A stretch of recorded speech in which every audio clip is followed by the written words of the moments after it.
One of the greatest difficulties in my life has been learning to be honest with myself. And what I have come to see in my practice is that there's so much dishonesty in our relationships that often it destroys the relationship before it's even had a chance to start.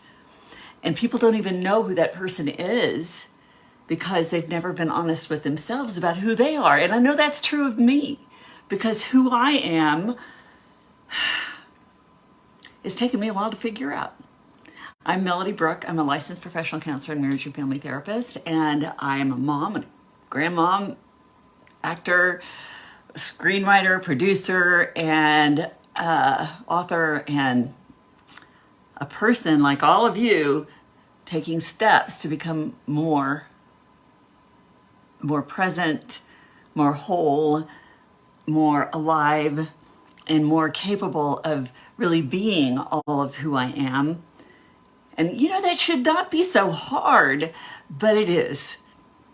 It's really hard. It's so hard that I see people living their whole lives being dishonest with themselves. And then one day they wake up and realize, oh, this isn't who I am at all. And they walk out on long-term marriages. Or they find themselves in marriages where there's what's called an emotional divorce, right? Where they just withdraw,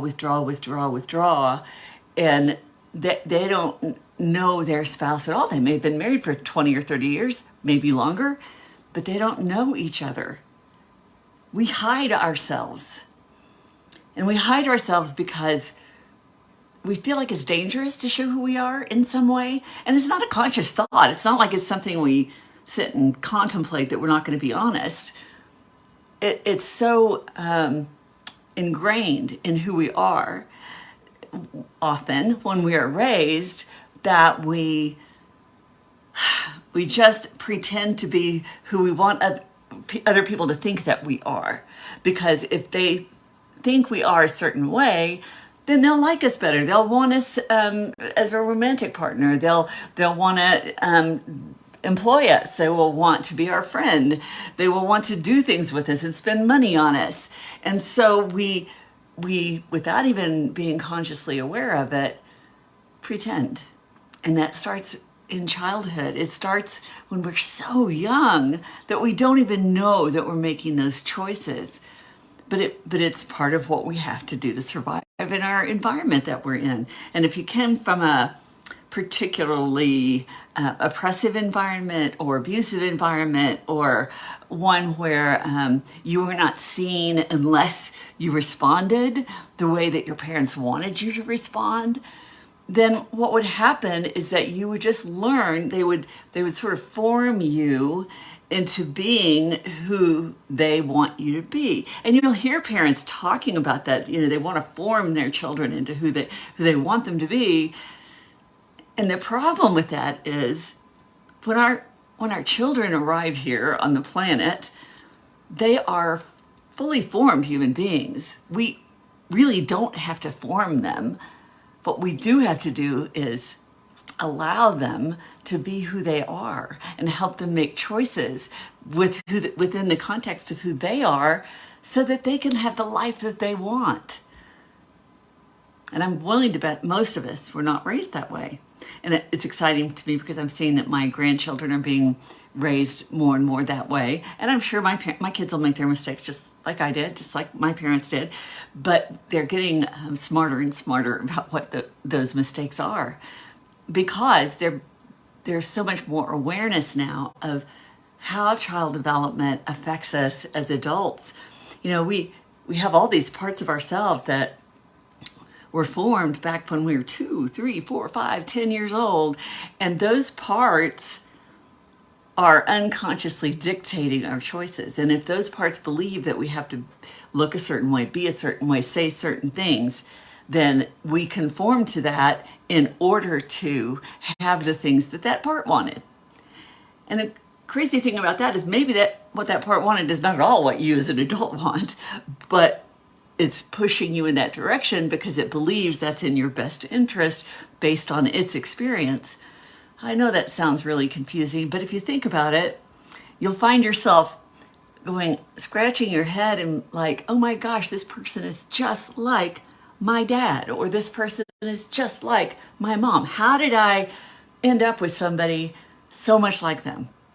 Well, that's because you have a part of you back there that's going, okay, you need to be this certain way so that a person like your parents will like you, love you, and want to take care of you, especially if they didn't when you were growing up. And certainly if you didn't get your needs met, then that part of you is going to be really pushing for you to get your needs met with someone who's so much like your parents that they can feel healed.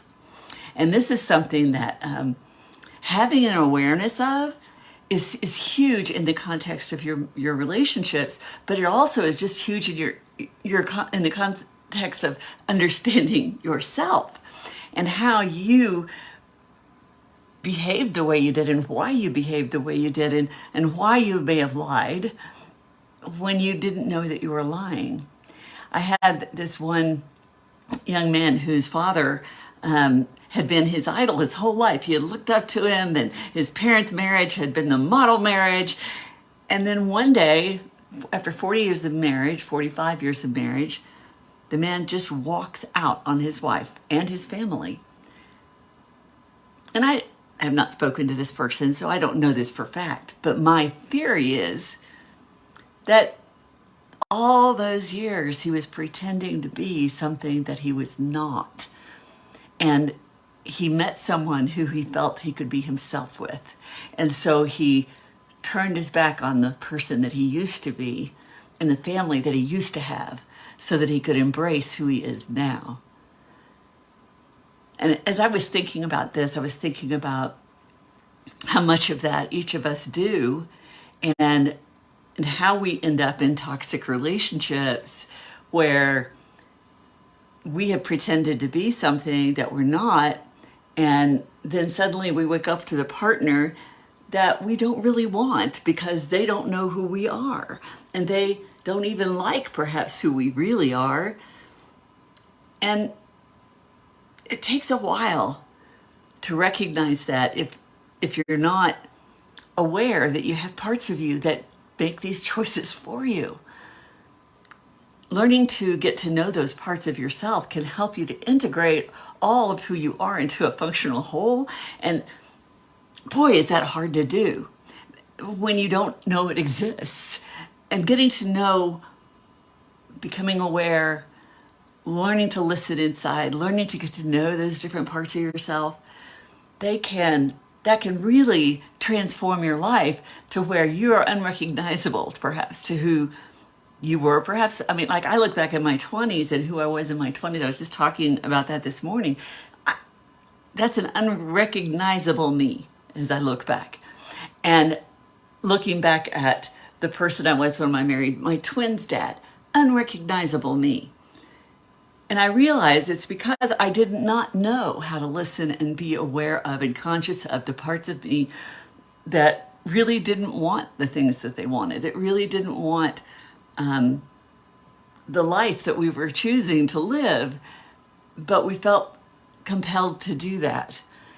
And so there's a lot of grief associated with that, especially if you're as old as I am, and you're looking back, it's like, oh, so much of my life that was wasted by not knowing who I am, by not knowing all these different parts of me and having empathy for them and loving them and nurturing them and caring for them and helping them grow, helping them give up old ideas about how I was supposed to be so that I can be more honest with myself and other people. And it's still a challenge. When I was directing my film, 15, I really felt myself up against it in such a big way. There were many moments that that I needed to be able to say things and do things that were outside of my comfort zone, outside of the part of me that thinks, oh, I have to be nice.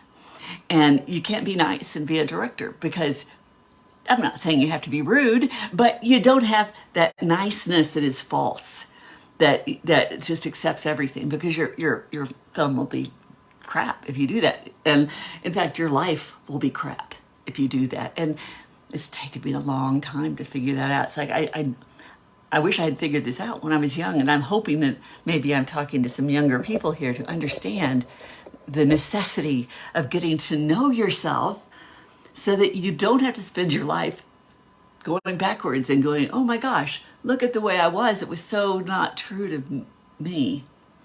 And the funny thing is, I don't think anybody would have thought that I wasn't being authentic. In fact, I can remember people saying to me how authentic I was, and it wasn't authentic at all. Whew, that makes it even harder, right? Because people around you aren't giving you that feedback.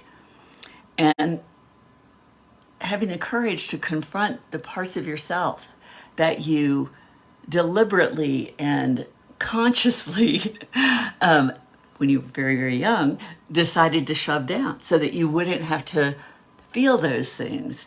I was just talking about how the whole part of me that felt afraid and felt anxious was pushed way, way back. And so I would go forward and do all these brave things because I didn't feel any fear. I didn't feel any anxiety about it. I could just push through and do them. And I would say things impulsively, do things impulsively that weren't necessarily the best things for me to do. But in that moment, being unaware of the fear, unaware of the consequences, unaware of the part of me that would give me good feedback about whether or not that was the right thing to do, was completely shut off. And when we do that, it's a little dangerous.